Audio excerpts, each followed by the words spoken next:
یو بزرگ شیطان ته وی چې یو مسله راته وکړه.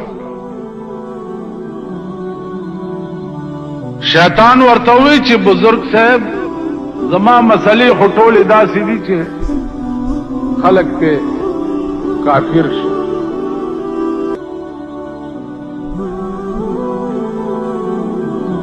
هغه من يهده الله فلا مضل له، چاته چې خدای هدایت کړی هغه ته نشي گمراه کولی. خو هسې نن مې شوق پیدا شي چې د شیطان نوم یو مسله واورم. شیطان ورته وویلې چې ښه ده نو په خدای قسم چې ستا دومره ښه نیت دی نو زه به هم درته ټیک مسله وکړم، غلطه به درته نه کوم.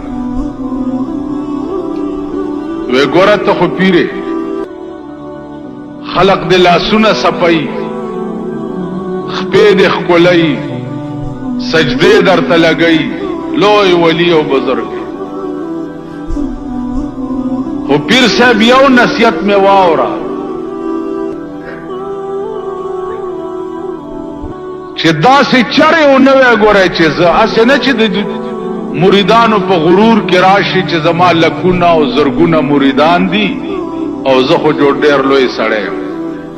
نو وی پیر صاحب چې داسې چرې ونه وی چې زه ټکی ونه کړي او کدی اوویلې چې زه نو داسې به شی لکه چې زه.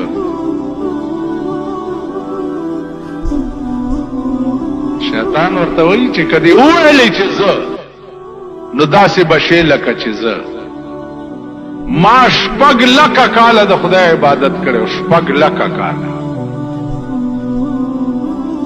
په دې ځمکه مې داسې ځای نه دی پرېښی چې زما د سجدې نه دی وتی. او یو ټکی مې وکړو، یو ټکی چې الله راته ووایي چې آدم علیه السلام ته سجده وکړه. نو ما ورته ووایي چې قال انا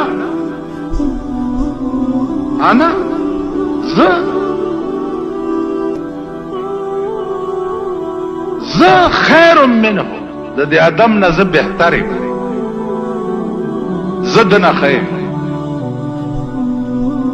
بس دومره ټکی مې وکړو چې انا خیر منه، زه د دنه بهتر یم، نو زه څنګه دته سجده وکړم. نو الله راته په جواب کې ووایي چې قال فاخرج منها فانك رجيم ان عليك لعنتي الى يوم الدين. اوزه زما د جنتونو د رحمتونو نه، او ان عليك لعنتي الى يوم الدين. ابلیس تر قیامت پورې مې لعنتی کړی. دا انا ټکی دی ولې ووی، دا زه دی ولې ووی، ته صحیح که سیم خو زیمه هلکه بل څوک شته د خدای په مخ کې چې ووایي چې زه څوک شته؟ هغه کم شی دی چې ته پې ووایې چې زه؟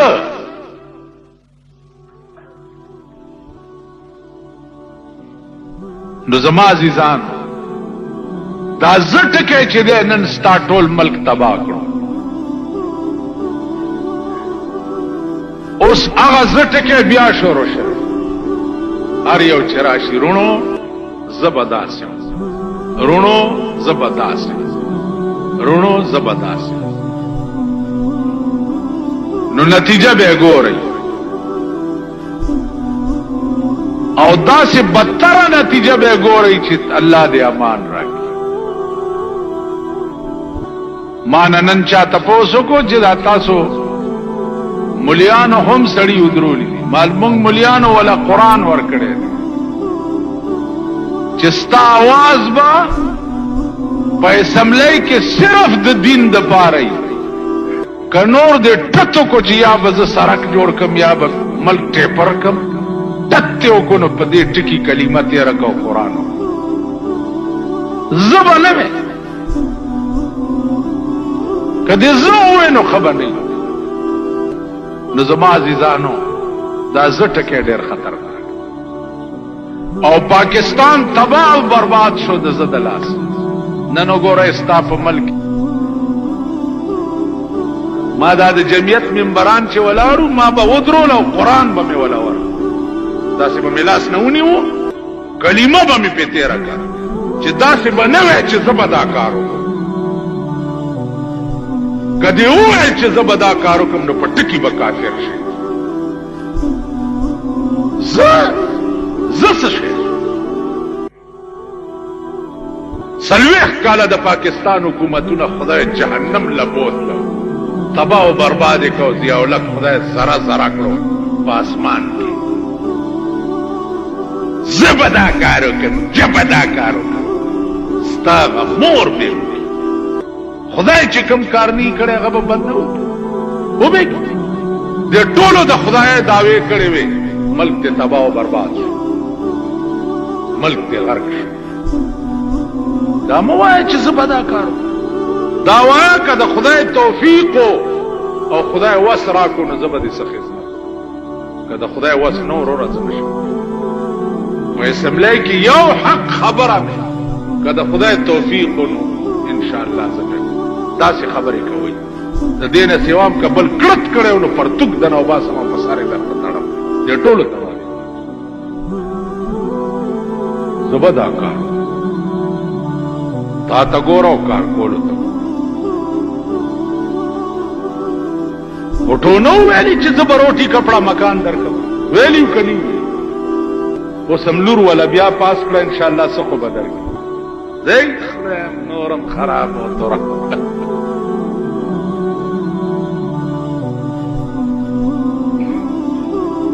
زه به دا کار هر څه چې کوي په دې ځمکه یې خدای کوي نو څه فیصلې م چې کړي دي نتیجې انتظار یې کوئ چې څه به درته رنګي سم چې سوداګان هم د سر په ټلیفونونو شروع شوي نتیجې ته ګورئ چې څه به الحمدلله